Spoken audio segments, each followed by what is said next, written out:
Have you ever noticed how some companies stamp their name on absolutely everything they produce, while others manage a whole family of brands you'd never guess were connected? Well, that's no accident. It's all about brand portfolio strategy. And what we're going to get into here is essentially the playbook for how some of the world's biggest companies make these critical choices, based on the framework laid out by Alexander Chernev, a marketing professor at Northwestern University. So let's jump right in with the fundamental question. Let's say your business is growing, you're rolling out new products, maybe even moving into totally new markets. What's your play? Do you slap your company name on everything to leverage the reputation you've already built? Or do you go the other route and create entirely new standalone brands for each new venture?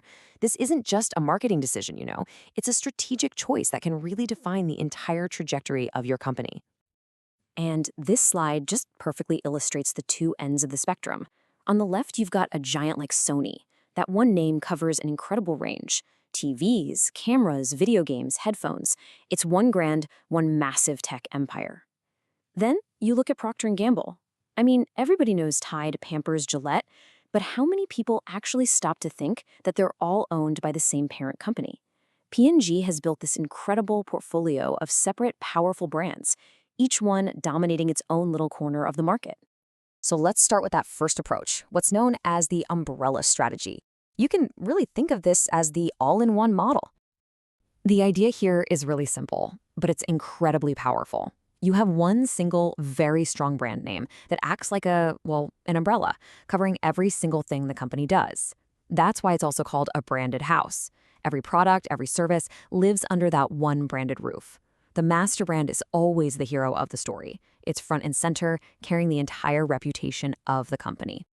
And you see this with some of the most dominant companies out there. Apple is, of course, the classic example. They don't go out and create a new name for their smartwatch. It's the Apple Watch. Their streaming service, Apple TV. The brand name is the anchor. And then you have Virgin, which takes us to a whole other level. I mean, they've put that name on airlines, hotels, mobile phones, even space travel. It just shows how much mileage you can get out of a single brand, as long as its core promise is broad enough to make sense across different fields. But this strategy is a really high-stakes game. The upside is enormous, right? It's way more cost-efficient because you're building on brand equity you already own. And it lets you enter new markets with incredible speed because you have instant recognition. The downside, though, is just as big. You risk brand dilution, stretching the brand so thin that it stops meaning anything, and the negative halo effect, that's a huge risk. If one of your products has a major failure or a scandal, it can tarnish the reputation of everything else that shares that name. All right, let's flip the coin and look at the complete opposite strategy. This is the house of brands, or what you might call the portfolio approach. Now, with this model, the parent company is almost completely invisible to the average consumer. The whole strategy is to build or buy a collection, a house full of strong, independent brands. Each one is carefully crafted to win over a specific market segment, so each brand gets to be the hero of its own story, with its own unique identity and promise. This lets the parent company compete in wildly different categories without ever confusing its customers. And this is where you really see the genius of it. You might have Tide in your laundry room, Crest in your bathroom, and Pampers in the nursery. You've bought 3 different market-leading products from P&G and probably never even thought about it. The same goes for Yum brands. You might be choosing between KFC, Pizza Hut, or Taco Bell for dinner, thinking you're picking between competitors. But in reality, you're just selecting from different assets within the same company's portfolio. It's all about maximizing market share.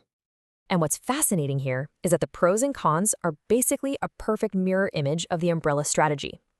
The big advantage is that you can create these incredibly focused brands, and your risk is contained.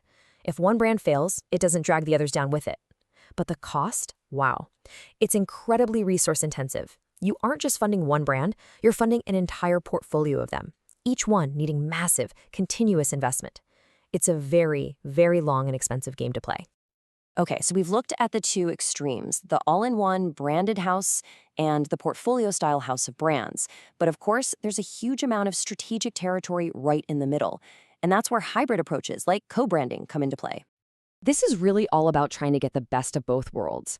Companies using this approach want the trust and marketing efficiency that comes with a famous master brand, but they also want the specific targeting and unique identity of an individual product brand. So the solution is to link them together. And there are 2 main ways to pull this off. On the left, you have sub-branding. Here, the master brand is the clear hero. You don't just buy a Cherokee, you buy a Jeep Cherokee. The power of the Jeep brand is what's really selling the vehicle. Then on the right, you have endorsement branding, where the roles are flipped. Here, the individual brand is the star. You're staying at a Courtyard. The by Marriott is just there as a quiet stamp of quality and approval, an endorser in the background. So in the end, co-branding is a strategic balancing act.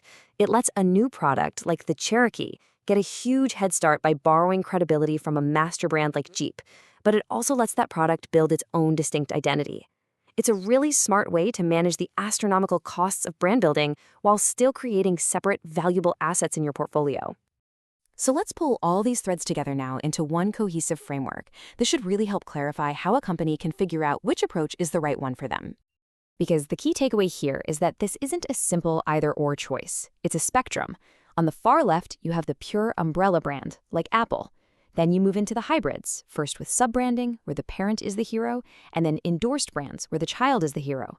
And then all the way on the other end, you have the completely independent brand, like Tide, existing within a house of brands. So, how do you decide where your company should be on that spectrum? Well, it really comes down to who you are and what market you're in. If you're a tech company like Google, operating mainly in one broad industry, the umbrella strategy just makes sense. Your core strength is engineering, right? Not creating 100 different brand narratives. But if you're a company like Procter & Gamble, whose core competency is building and managing powerful consumer brands across tons of different categories, then the house of brands is the obvious path to dominating the market. And this brings us to one last thing to think about. This framework isn't just theory. It's a new lens for looking at the business world. So take a look at the big players in your own industry. Can you identify their strategy? Are they a branded house, a house of brands, or somewhere in the middle? And the really interesting part is, can you figure out why?